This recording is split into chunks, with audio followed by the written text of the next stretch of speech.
Hey everybody, it's Dave. I recorded an interview with Chris Kavanagh of Decoding the Gurus in July of this year. I put out the first part of it as a podcast, and this part is what we talked about after, like I guess the post game or the after podcast discussion. I thought it was interesting. A couple interesting things came up, and so I'm putting it out as a bonus on our podcast feed. Thanks for checking out the show. Cool. That was fun. Thanks, man. Yeah. So, like, do I need to do anything on this, or like when I leave, it just you just disappear when you leave? And I tell this to everybody I have on. Just hit me up if you, for whatever reason, want like the raw recording of this. Like if you think something like I'm not going to edit it because I'm fucking lazy. I know. I mean, I'm not that I know you're lazy. I mean, I know the horrors of editing. So no, I don't edit. But if you and Matt like want this for any reason, you're welcome to the raw recording. I'll probably just like link to wherever you put it up on the like our Patreon. That's what I did with like Ina's stuff. But I'm probably, it's the wrong point to mention this, Dave. But But I think we covered it anyway whenever we were talking. But I did want to say, I was listening to an episode a while back. Where, like I've got the feed, so I guess it's just the Dollar Tree, but not the other parts, right? Because you have other shows. So, and you were, I think you were covering David Fuller, and I can't remember who the other guy was, but it was like. But you were complaining about that thing. Oh, no, actually, it was me. Yeah, I should remember the other guy. It was me. And you were... Did I put that out? Did I put that out like as bonus content? I must have put it out as like bonus content or something. But anyway, it doesn't matter. It doesn't matter. It doesn't matter. And I'm not taking that as a, like, I'm not noising. And this thing you said, I just wanted to mention that you were talking about, that like... David Fuller's like kind of the tendency for people to trade paragraphs, right? Like they say chunk and then they have like a counter response and so on. And I will say that like I definitely am guilty of that. I'm guilty of that in this very conversation we just had. But the other thing is on my side, I don't know because I was thinking like, don't you have this? Because when we are editing the podcast, right, the worst thing to deal with is like overtalk, right? Because you know what's going on is I think that that's a function of latency. When you get overtalk, right, that's the reason we use this service. There's no server, like we're peer to peer, so like there's no I can take like you end up with overtalk, but like that's because you're like right now what do we have? We've got a delay. But our round trip is 1/10 of a second right now, so that's yeah. So that's like and so you end up with more overtalk on other services because there's like it's going to be like a half a second, right? So like I think this is my theory. So I just wanted to tell you this like one part of my theory for that is I know the sense makers are like they communicate in paragraphs anyway. That's just their like natural cadence, but I think a little part of it, at least with Matt and I, is that we've become more accustomed to like speak in a block and then stop, right? And then let the other person respond. Like because of podcasting, it's like a weird podcasting thing that, you maybe because of that latency thing that you speak for a while and then you shut up and let the other person take over. I hope I wasn't like, I don't know. I don't even really remember that very well, but no, I mean, I didn't bring up David Fuller specifically because I don't know. I've been doing a lot on David Fuller lately. And I listen. But my thing about sense making is that I think it's like the rejection of empiricism. It's like the do your own research of the IDW. Man, we should talk about that. But I didn't want to. I wanted to at the beginning. I wanted to make sure that we got out a little bit about like you being a Northern Irish person in Japan because I'd really never heard you even talk about that. Like, and I thought that would be a kind of a better way to open it. And even though that burned some time that we could have used talking about I'm David sorry. Fuller. It's like it probably in part because I don't talk about it that much. It's just like, oh, Well, why no, am that's I why here? that's why I asked. I thought it was interesting, and I thought maybe people who have kind of gotten to know you online who haven't heard that might be interested in it. That's why I asked. But yeah, and I also just didn't want to get into David Fuller too much because my opinion on him is well known, and I think that he has, like, him having you on, knowing that you were going to be critical, was actually fairly surprising. You know the thing that I've thought was interesting, and by the way, Dave, if you need to go, just like, Oh no, I didn't want to keep you too long. Oh, and I hope for my patrons, is it okay with you if I put out this kind of after conversation? oh yeah, no bothers. I meant, like, I'm being self-indulgent a little bit, No, that's fine. and I didn't want to keep you from No, anything. I mean, what I have to do after this is my day job, and I don't really like my day job. So if you want to burn a little more time here, it's fine. I just didn't want to keep you up late because I know you have like a kid and a normal life. So something like that. But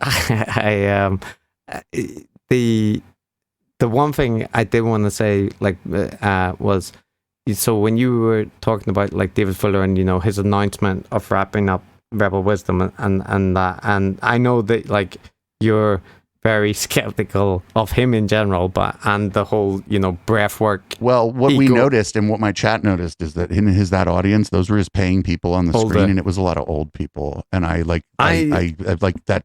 It squicks me out. I'm just, as my parents get older, and I'm aware that their faculties are going to go, like, they're not there yet, but as my parents get older and I become aware of the fact that their faculties are going to go, that stuff just starts to, like, when I see people like taking money from old people, it just starts to, like, really, like, hit me, like, on a personal level because of my own kind of knowledge of my own parents' mortality and how supportive, like, how important a part of my life my parents are. And so that just hits me on, like, a personal way that I think maybe might even cause me to be unfair to some people, but it's no, because the interesting thing is, like, I don't get that vibe so much from, like, the David and the I don't know, actually, the wider ecosystem. We call the other guy Man Bun.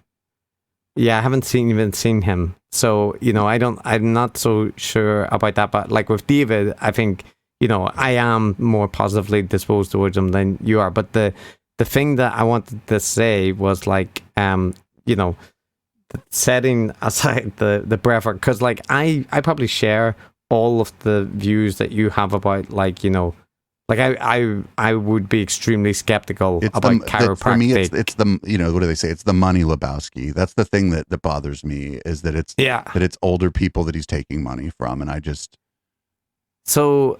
Like, I'm probably skeptical of that whole area in the same way I am, like, of Gwyneth Paltrow or that kind of thing in the same way. But, like, I get the point about, especially if it's directed at an older crowd that might be, like, more. Well, I don't know if it's directed vulnerable. there. It's like it's that like that's kind of who found it. The honey trap. Right, and that's who found it. And if I was, like, charging people for some kind of seminar and I looked out in the audience and it was, like, a lot of older people that were there to see me because I'm smart or that I made them feel smart, I would probably, like, start to question, like, my own behavior. I would hope that I would.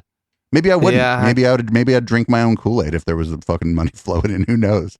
I mean, we're all fallible, I know. I had this. The Stoa, this other channel I went on, had a large amount of bearded older men, but they all seemed like, kind of crazy professors. That's the vibe. Those people are okay to grift. So the one thing that I will say, just, like, that struck me is I heard on your episode, like, David talking about the plans for the future, right? And the people he was talking about were John Vervaeke, Jonathan Pajot, and a couple of other people who I can't remember now. But from my point of view, most of those figures are, you kind of condemn David for, like, falling for Jordan Peterson, and he's become more critical of Peterson and Weinstein. But you are, I think, legitimately saying, well, but don't you think about, like, why you didn't see the problem before? But I actually agree. When I was listening to that, I was like, those people that you're saying are, the better people to focus on. To me, I had my own run-in with Peugeot recently. Yeah, I was unaware of any of ththese people, and I because I never preview something before I run it. I had no background. You don't know on those these people. guys. Yeah. So I don't know them all, but the ones that I do know, like Daniel Schmachtenberger and stuff. That's a rad name, by the way. Yeah, Daniel Schmachtenberger was on Rogan, with Tristan Harris, the like anti-Facebook guy, and did you listen to our episode about Jordan Hall? I mean, I think I listened to every one of your episodes, but you're deep enough into it that I'm not gonna be able to recall it. He's like a tech guy who, like, he's a sense maker. He makes big, long-winded analogies that don't really go anywhere and stuff. But those guys are selling like brain pills, like kind of Rogan. Nootropics. Yeah, I call it Goop for tech bros. Because it's probably literally the same products on Gwyneth Paltrow's website, just marketed basically to me. Yeah, and I was like I was kind of surprised because I thought like, but those guys, I'm not sure, in 5 years' time, you're not going to be regretting, like the same way with Jordan Peterson and Brett and stuff, because I see a lot of the same warning signs, so just not as big yet. Like, so, yeah, that was just, I was kind of like, when David said he was like closing it down and focusing on other stuff, I am curious to see what he does, but I was just like, well, I don't know that you're going to take a better route if you focus your content on like those elements of the sense-making ecosystem. When you hit me up and you were like, "Oh, this is just some hippie shit," I understand that it's probably like Northern Irish, like sort of sarcasm, like and breathwork is some weird hippie shit, but like maybe at the time too, because I was like that was the moment I realized that he was like grifting older people. Maybe at the moment I didn't understand that you were coming at me with Northern Irish sarcasm. And if I responded in kind of a catty or shitty or bitchy way, I'm sorry. That's all right. I don't mind everybody. I kind of, people can criticize who they want online, and like it's fine if they don't share the same assessment. Like, I had the conversation with Ina, and we don't agree on everything. That was such a good conversation, though. I enjoyed it very much. I have her on at the end of July. It'll just be me and her glad handing, though. It'll be just like high fives and shit the whole time. Right? Yeah. So like, I don't mind, people disagree, saying like why they've, having the different assessment than I do. But like I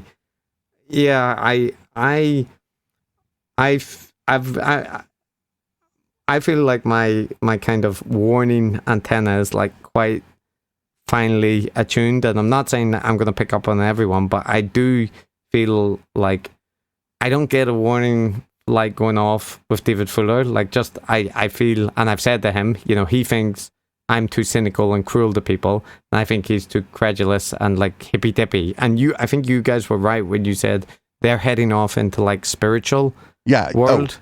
Yeah, well, there wasn't a you guys actually. Unfortunately, HK Hunter has jury duty, which sucks. And so he's like, he's trying to, like, while he's on the jury, not be like running his mouth online. Yeah, that's a reasonable thing. Yeah, but they talked about that pivot, right? And I was like, oh, not that, because I've that's part of the thing. I think that like when I've talked to David and the other ones, I'm an atheist. Right, I study religion. That used to not be a dirty word. Now some of them done shit the bed and just become a bunch of like skull measurers. I know, but the opposite side of like this kind of, the Jordan Peterson metaphorical religion thing. Like, people act like this is this really new thing, and like if you're, it's so not. Did you see Matt Dillahunty when he talked to Jordan Peterson and just like completely fucking dismantled Jordan Peterson? No, although I think I've heard that he did so. So he did so, and then bragged about it afterwards, and then went on other podcasts to make fun of Jordan Peterson. So, well, I mean, that's not dispositionally how he usually is. So that was pretty surprising, actually.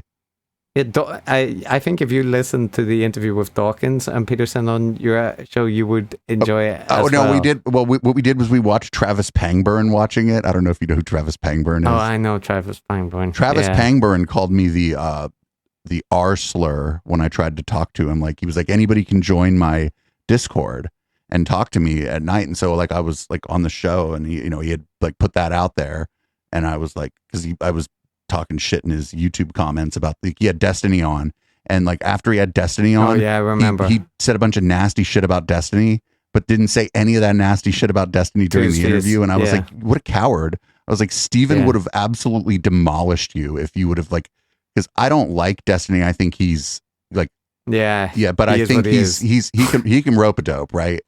And and if I would be like hesitant to have a confrontation with him just because. No, I think he would own me. Yeah, he would. He'd probably, like even if it was right or wrong. Right. Yeah. He's just good at rhetoric. He's been doing it for so long and talking to so many people.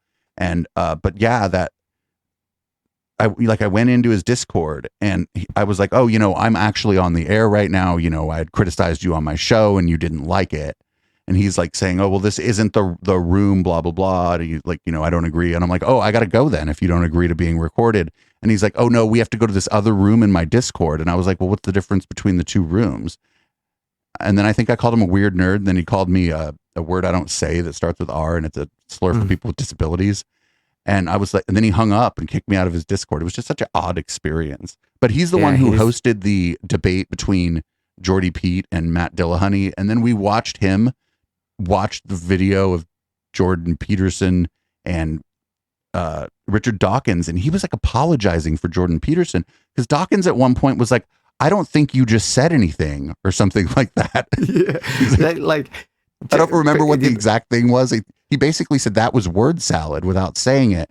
And then Pangburn says, drunk on metaphors. And then Pangburn says, oh, this guy just doesn't understand Jordan Peterson. I'm like, no, I think he has a pretty clear understanding of what's going on. There's lots of things you can criticize Dawkins for, but in that interview, I had deep sympathy for him because he was just, you could hear his like Britishness saying, you think that your consciousness can extend to the level of the DNA? You really think that? It was painful because I think he didn't do like his due diligence before going on with Peterson, and he was kind of dumbfounded by just how much nothing that guy can say in such a long period of time. Yeah, it was like 70% Jordan, and it was supposed to be an interview of Dawkins. So like, but it was bad. But I don't know if I'd watch the whole thing. I think we kind of got what we wanted out of watching Travis Pangburn sit there and apologize for Jordy Pete. It was pretty funny. If you heard that bit, it was mainly the bits where like, they tried to wrap up the interview and Dawkins is like, okay, we got to go over and meet the person and Jordan continues recording while they're walking around. I didn't see that part. So it was like a clout chase, right? It like Dawkins said, we need to, I think we need to go now, we said 1 hour and blah, blah. And then Jordan says, it just keeps going. And like they're walking, through the building, and you're hearing like the doors open and close. And then Jordan's just continuing to try to do the interview. And then eventually they meet someone and go, and it's like, Dawkins was obviously at his like limit of tolerance, so it was just such a weird thing. They were in person, is that right? And then they walked together, and Jordan was recording it like on his phone or something. Yeah, he must have been like holding on his phone. I think that's something. A clout chase. I think he was trying to kind of show his audience that he's able to pal around kind of with Richard Dawkins. I think that maybe that's why I would do that if I was with someone famous. I mean, I can't assume people aren't that different from one another, right? If I had someone famous, I would definitely try to record the part I thought was palling around, especially if I was oblivious to the fact that they were very annoyed with me. Yeah. But that's where that's again, we're having like a community around me where the people would say, hey, this person's actually annoyed with you, Dave. I'll go after this, Dave, and I'm sorry for the self-indulgence, but I just wanted to keep the podcast part short. Like I said, all I have to do is my day job. I just know that it's late for you. That's all. the example I want to give, and it's random. It's like it's not in our neck of the woods, but I saw this today and was like, oh man, the world's changing because there's like this Japanese kind of YouTube comedian guy who makes fun. He does these little skits. He's called Sora the Troll, right? And he's a voice actor, but he does these little skits about like Japanese people reacting to English people and vice versa. And his videos are normally like 3 minutes or 5 minutes, like little short skits. And then he today had like a hour and 40-minute release, and the title, like all of his things are skits, and this one was like, I'm leaving my house and I'm never speaking to my dad again, or something like this, right? And I was like, is this is that a skit or what's that? And I looked, and it's not. It's like is this a young person?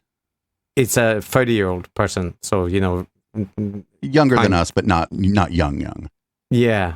So, but it's a big. I didn't watch all of it. Obviously, it was just like, what is this? And then was like while I was coming back from work, and that.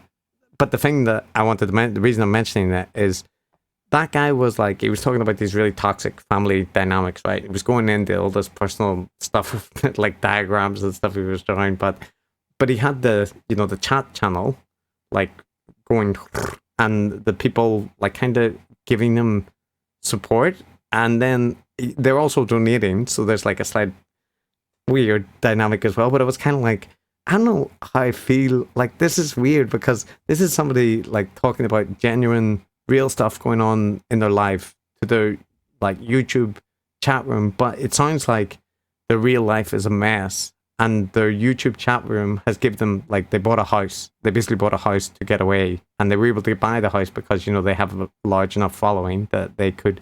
I was like, man, I'm really confused about like the badness or goodness of the whole parasocial thing, because it's kind of like he got out of a toxic family dynamic, but like these people aren't your friends, right? These are, but like in a way they are, because they just care about him as a, like, a person that they're probably never gonna actually interact with. So those dynamics, like, just as a anthropologist kind of person, it's interesting, right? Like it feels like these are new social dynamics that, like, aren't really clear yet. There's a member of my community, he calls himself Professor QAnon because he's been writing about QAnon, but he's a sociologist, and he's actually sort of doing some work in the same area about like parasocial relationships, particularly on Twitch. So it should be looked into, because the thing is, like, academics are older, right? And like, Jonathan Haidt talking about social media, he knows nothing about Twitch or anything to do with that, right? Like, they don't know TikTok or that either. And it's, oh my god, I love TikTok. I've never used it, so I shouldn't condemn him for. I have 78 followers there. I'm hella popular. Yeah, but it's just, it's interesting to me, like, and I think the IDW sphere and the conspiracy spheres, I understand them, but this the Twitch streamers and Destiny, it was kind of, you mentioned Destiny that made me think about it. It's like, that's a whole other thing, and there's like lots of guru dynamics there as well, but it's like, it's kind of harder to quantify, because if you're not like in the chat, like you maybe if you watch my videos on YouTube, you might see some of the chat dynamics, but I've actually kind of got my chat trained to like fucking chill out. Like basically, if the lights aren't red in here, fucking behave yourselves, because otherwise I will take the chat overlay off, because I don't want people saying like things that make me look dumb or make me look like a certain, because you are the community that you have built around your product. And as I try to like get more people in, because like our other podcasts don't do really well. The Intellectual Dollar Tree does better than we expected. I was actually quite shocked within the first 10 episodes that we had, like episode 10, the day we put it up, it had, 1,500 or 1,600 downloads the day we put it up. And that was shocking to me, because it was brand new. And like as we try to bring more people in, I'm trying to like explain to the regulars in my community sometimes that like, hey, you know, if you're like calling people a Nazi and shit in my chat and that's getting like displayed on the screen, that actually is going to turn some normies off when they find my content like on YouTube or whatever. And I've got them trained, but then again, that's that parasocial relationship shit that you're talking about. Yeah, it's a bit of a problem because I can't control them, but on the other hand, it does reflect back upon me. You know, like the way they behave and the like what they do. Like another thing is if we find somebody doing a live stream, I have to like immediately, because I know the people in my chat are going to go find their live stream. Like if we find somebody, this guy used to work for InfoWars named Dan Badondi. We call him Hamburglar Dan. I don't even know why we call him Hamburglar Dan, but I'm like, okay, you guys are, I know you're going to go into the chat, but you have to fucking behave yourselves. If you go in there and are abusive and like just basically are brigading him, not only is that against Twitch's terms of service, but also it just bounces back on me in a really ugly way. And it's a thing I criticize other people for. So don't do it. The Taliban. Yeah. And then people go like, when I start doing it, like the chat's like, oh, here's Dave giving the be nice to the people in chat speech again. But yeah, hey, if you know, as you're working on like parasocial relationship stuff or anything, if you just have questions about Twitch or whatever, hit me up because I'm on there every day. Yeah, I definitely understand. Just like background stuff. If you don't, you want to skip a step or whatever. I don't understand it. So like, I'm not in that ecosystem except as a tourist. So a week from yesterday will be your Twitch debut because I'm going to run this instead of I'm going to run like the edited out part instead of our normal content. We'll phone it in next Wednesday. So anyway, Chris, it was great to talk to you. I actually do have to go now because I have a meeting in 20 minutes. And you have to go to bed. It was great to finally talk to you. I think it's been over a year in the making. And thanks for what you and Matt do. It like informs some of what we do. And it's the yin to our yang, even though everybody accuses you of being us when they don't like what you said. Good night, Chris. Yeah. Night and cheers.